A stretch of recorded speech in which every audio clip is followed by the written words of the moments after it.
welcome to my channel. If you're coming from Linda Tina's channel and you have watched the previous video, you know that this is a continuation.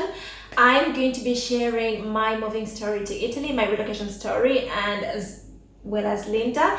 We talked about a few things like why we moved, what were our expectations before moving to Italy. By the way, we both live in Milan. Yep. In Milan, Italy. So first of all, welcome to my channel. Thank you, Would you like to introduce yourself? So my name is Linda Tina. I am a YouTuber as well. My channel is Linda Tina TV. You can go over there and subscribe if you didn't come from my channel to watch this video. And I'm a mom and I live in Italy. I've been here for almost 10 years. I have been in Milan, Italy for 7 years. I'm going to be, on the 7 years? Yes. On the 11th of November, it's going to be 7 years in this beautiful city and country. I would like to go a little bit in depth about the process of moving to Italy. How was it moving to Italy? Why Italy? And how did you get here? Oh, was it I easy? go first? Thank you. So how did I move to Italy? First of all, I came to live with my husband. So I got, my first visa was actually a sort of student visa. I got a 1-year visa to come and study Italian. So I didn't get a marriage visa immediately. Like you come and visit the boyfriend? Yeah, well, we weren't married then. Okay. And then after this 1-year student visa, I got a marriage, a residency as a married woman. And it didn't take a very short time. They give you 5 years first, and then after you can get a permanent one. Ah, great. What was your process? Well, my process was a little bit different as I came as a student. I must say it wasn't very easy. First of all, I did apply for my student visa when I was in Cairo. So it was a little bit more entangled, as I can say. Entanglement. Yeah. As compared to my friends that actually came directly from Uganda. Really? It was a bit difficult. Was it difficult because Cairo was not your actual country? Exactly. They needed lots of documents that actually required to be done in Kampala, but I couldn't move to Kampala because I actually had studied in Egypt and I needed to do processes of university and birth at the same time. Okay. You know what I mean? Wow, that must have been complicated. Yeah, it was so complicated that my visa was delayed for 3 months. I was supposed to start in September and I started in the middle of November. Okay. I was supposed to be in Italy at the end of August in order to start in September, but I was here in the middle of November, which made it a little bit really complicated. I actually got the visa denied and then had to apply again. And why was it denied? It was denied because of the bureaucracy of Italians. We all know how bureaucratic they are. I had gotten everything. First of all, they require a ton of things if you're to come as a student and like unreasonable money to be on my account as a student. I don't think it makes sense because as a student you don't have that money. Yeah. But they needed something like 6,000 euros to be on my account for me to come here. I had all the requirements except that they needed the school to provide assurance that they were still actually waiting for me, even after 2.5 months, even though the school was not responsible for delaying my visa in the first place. But the school had to contact them and to tell them. Also, wow. On my accommodation form, like the receipt, they hadn't signed. There was a stamp, but it was not signed. So I waited 2.5 months. And when I went to the embassy to tell them that, look, I would like to withdraw from the visa application because you're not giving me the visa. I need my passport to travel and live my life. They were like, why? We are waiting for you to provide the signature. Just a signature. Well, like you should have told me. Like you should have told me not to waste like 2 months. Finally, I got the visa and I made it to Italy. And I came to Italy to study. Okay. I did my master's degree here. Your process was more complicated than mine, I guess, because mine was sort of more direct. Okay. Yes. Also, I had to pay a lot of money. I must say for it. Yeah.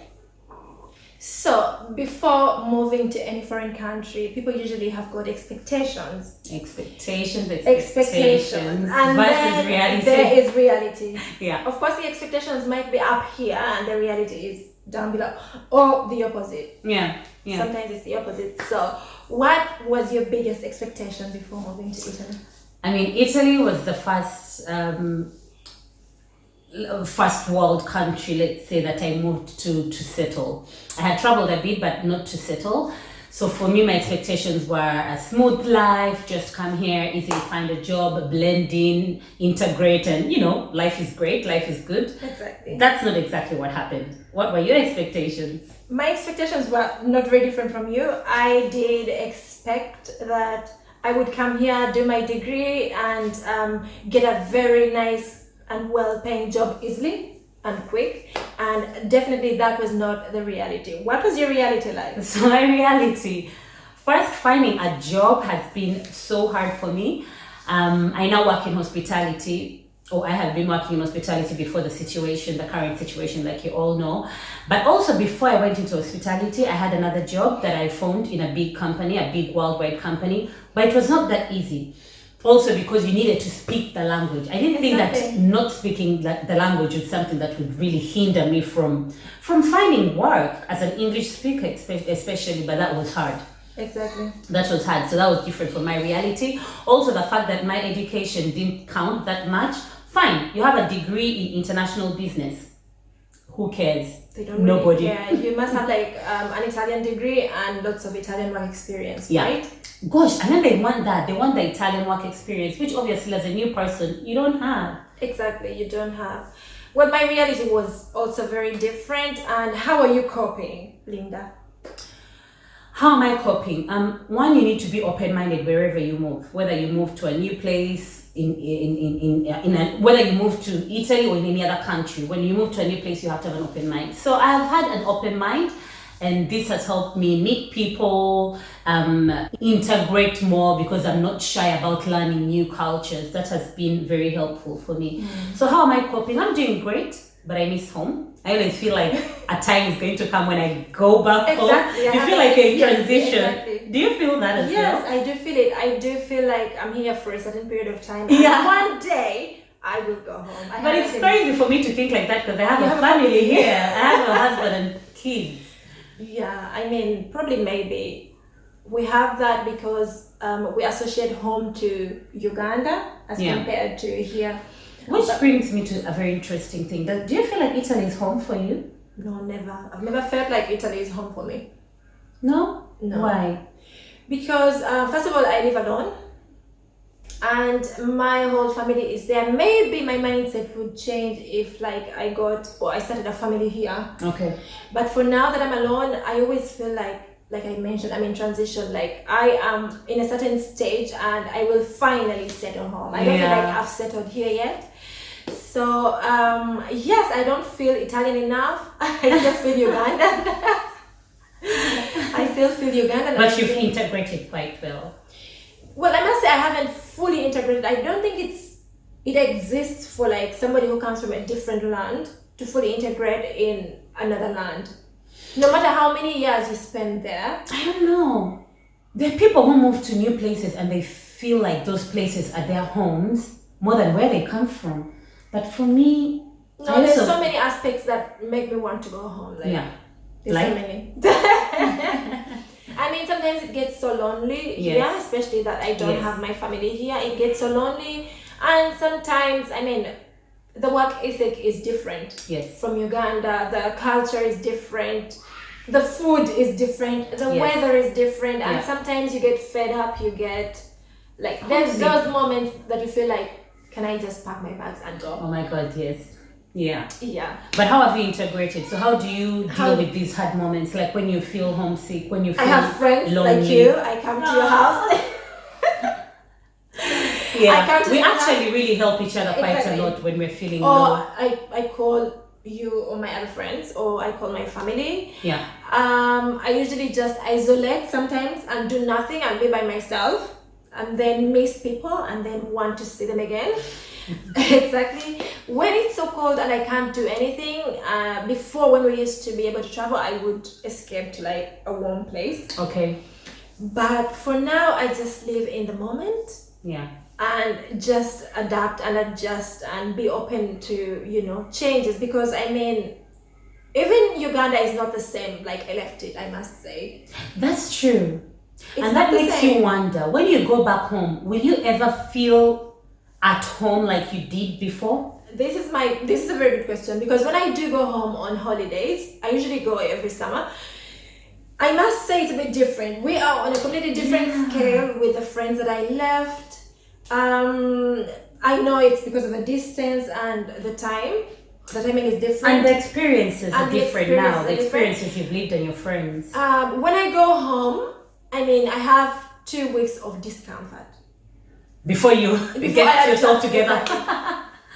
But that doesn't happen only when I go home. When I start to return, I feel the same. Yeah. So I think as a human being, we need to adjust. But I think I would easily settle home like in 6 months.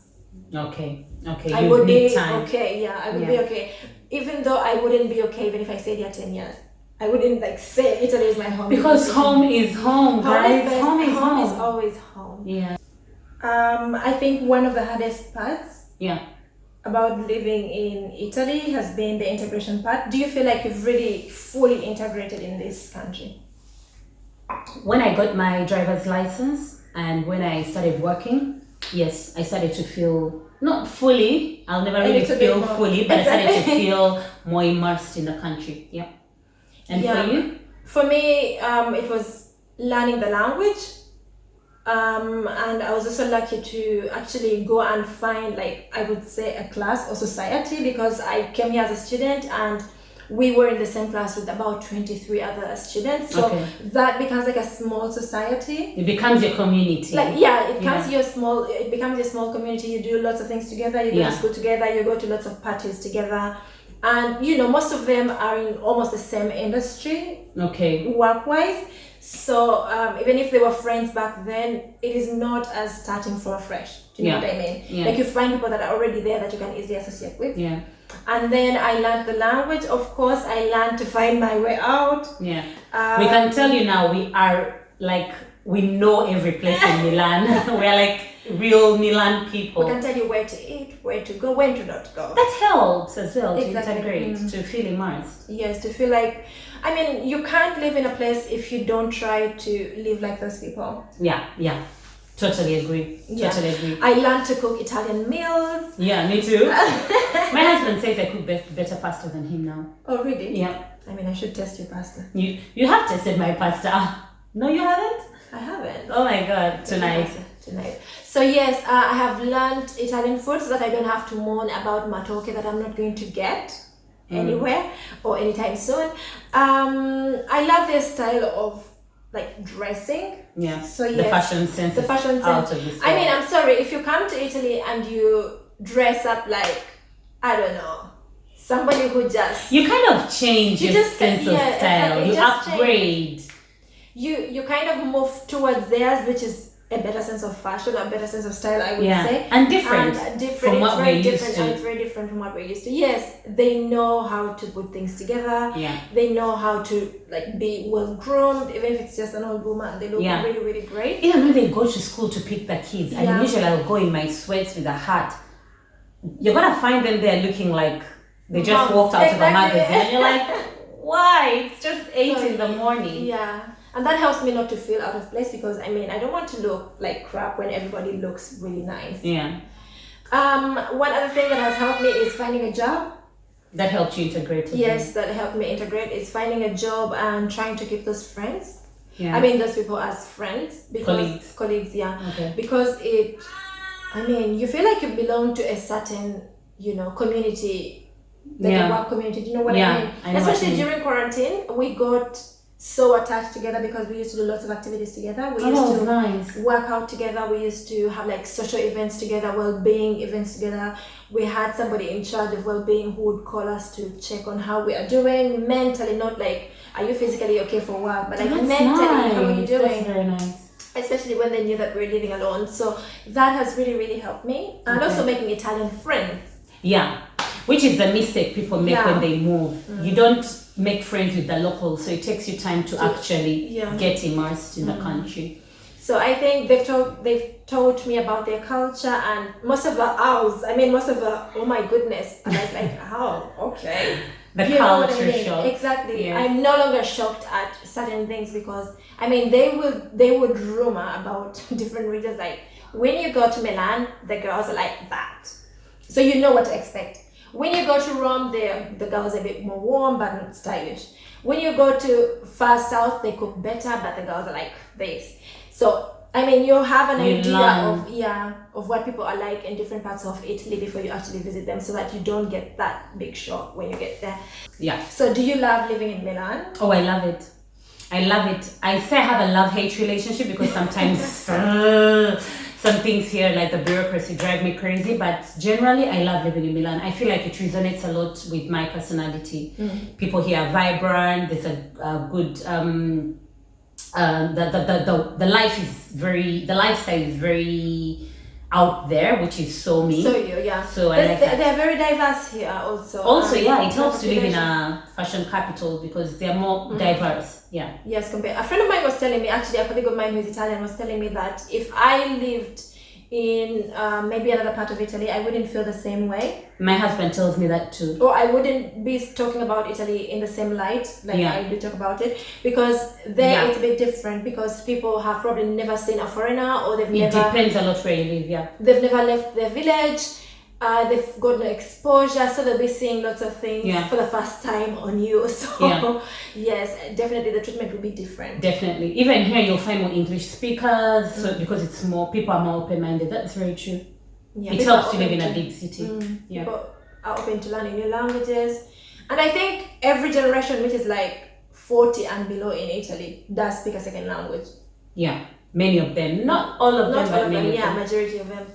Which is a good thing. And that brings us to the end of today's video. Thank you so much for coming by. Thank you for having me. Make sure you watch Linda's video, which is a part 1 of this version where we're talking about relocating to Milan, Italy. Also, she has got a new project. Do you want to talk about it? Oh, yeah. So I started this new project where I tell stories about people who have moved. If you have moved, or you know someone who has moved, I think all of us in our circles, we know someone who has moved. So please share your story. We have an Instagram page. It's called Relocation Story. The website is under construction. Maybe by the time you watch this video, it will already be up. And all the I've shared my links story will be in her description box. I'm going to link everything in the description box. And on my channel as well. Yeah. Make sure you subscribe here. Go to her channel, subscribe there as well. And I will see you in the next video. Don't forget to leave a comment, leave a like, and share the video with your friends. Bye. Bye-bye.